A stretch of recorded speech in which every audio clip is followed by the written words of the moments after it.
Below 100 రూపీస్లోనే ఈ sorry కుచ్చులు ఇంట్లోనే మనమే వేసుకోవచ్చు. సింపుల్గా వేసుకోవచ్చు. అది కూడా హార్డ్ ఉండదు, రిస్క్ ఉండదు, ఈజీగా వేసుకోవచ్చు.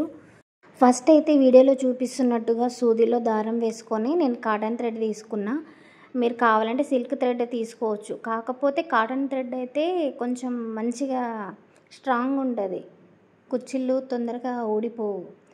2 సూదుల్లో 2 సపరేట్ తీసుకోండి. దారాన్ని తీసుకొని ఫస్ట్ అయితే ఒక సూదిలో ఇలా దారం తీసుకొని 3 ముళ్ళన్నా 2 ముళ్ళైనా వేసుకోండి. 2 వేసుకున్నా పర్లేదు, ఏమి ఇవ్వదు. వాష్ చేసినా కూడా ఊడిపోవు, అంత స్ట్రాంగ్ ఉంటుంది కాటన్ థ్రెడ్తో కుట్టుకుంటే. నేనైతే 4 పూసలు తీసుకున్నా. 4 పూసలు తీసుకొని ఇవి నాకు ఇంట్లోనే ఉన్నాయి కాబట్టి నేను ఇంట్లో ఉన్న వాటితోనే నేను ఇలా డిజైన్ ఐడియా చేసుకొని నేను కుడుతున్నా. మీరు కావాలనుకుంటే ఈ ప్లేస్లో వేరే స్టోన్స్ తెచ్చుకొని ఎలా అయినా స్టిచ్ చేసుకోవచ్చు, ఐడియా ఉంటే చాలు. ఇంకా వేరే సూది తీసుకొని కొంచెం డిస్టెన్స్లో మనకి ఎంత డిస్టెన్స్ రావాలి అనుకుంటున్నామో అంత డిస్టెన్స్లో సేమ్ ఫస్ట్ది ఎలా స్టిచ్ చేసామో సెకండ్ది కూడా అలానే స్టిచ్ చేసుకోవాలి. ఈ గోల్డ్ పూసలు నేనైతే షాప్లో తీసుకున్నా. మీకు కావాలి అనుకుంటే మీషోలో కూడా ఉన్నాయి. ఇది ఏంటంటే ఈ గోల్డ్ పూసలు చాలా వాటికి యూస్ చేసుకోవచ్చు. బ్లౌజ్ నెక్ డిజైన్ వేస్తారు కదా బ్యాక్ సైడ్, దానికి కూడా కుట్టుకోవచ్చు.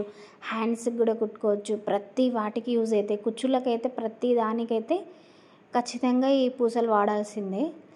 2 సూదులతో వేసుకున్న తర్వాత వీటిని ఇలా దగ్గర చేసేసి ఈ థ్రెడ్స్ వేసుకున్న సూదులు ఉన్నాయి కదా, ఆ దారాన్ని మనకి ఎంతవరకు లెంత్ కావాలో చూసి కట్ చేసుకొని రెండింటిని కలిపి ఇప్పుడు వీటిని ముడేసుకోవాలి. దగ్గరికి ఇలా ముడేసుకుని మధ్యలో కుచ్చు వస్తుంది కాబట్టి ఆ రెండింటికి గ్యాప్ ఉంటేనే మంచిగా కనిపిస్తుంది. దగ్గరకు ఉంటే అంత బాగుండదు. అందుకే నేను ఇంత డిస్టెన్స్లో చేశాను. మధ్యలో ఇక్కడ కుచ్చు వస్తుంది, ఆ కుచ్చు వీడియో తీయడం మర్చిపోయినా. ఇంకో శారీకి వేసినప్పుడు ఈ కుచ్చు కూడా ఎలా వేసానో కూడా వీడియో తీసి అప్లోడ్ చేస్తాను. ఈ కుచ్చుల డిజైన్ మీకు నచ్చితే లైక్ చేసి ఛానల్ని ఫాలో చేయండి, సబ్స్క్రైబ్ చేసి సపోర్ట్ చేయండి. నెక్స్ట్ మరో వీడియోతో కలుద్దాం. బాయ్.